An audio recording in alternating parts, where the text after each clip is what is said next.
17 तारीख को ही 27वीं शब मनाई जाएगी।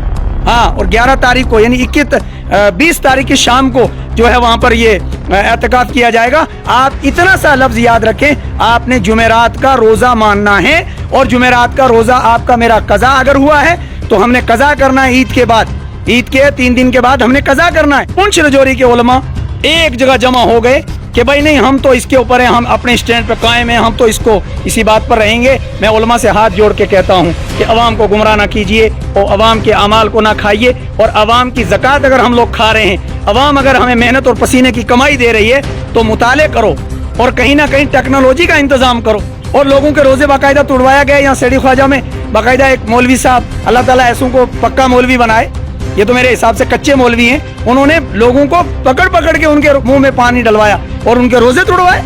आपको नहीं पता है कि फर्ज इबादतें भी हैं, वाजिब इबादतें भी हैं और सुन्नत इबादतें भी हैं, सुनन भी हैं, नवाफिल भी हैं, मुस्तहबात भी हैं, मुस्तहसन भी हैं, मबा भी हैं।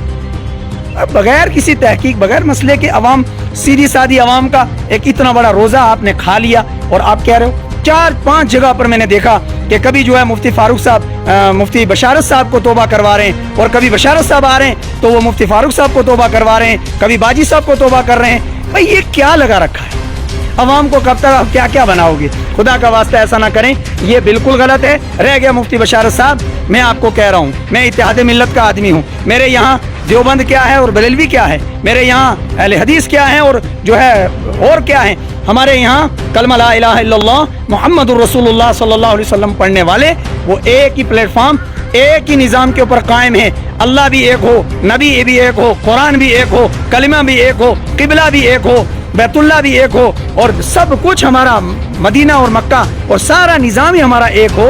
और उसके बाद अवाम में ये कहना कि ये तो दूसरे मजहब के लोग थे। हाय अफसोस, आपको अभी तक नहीं समझ में आया।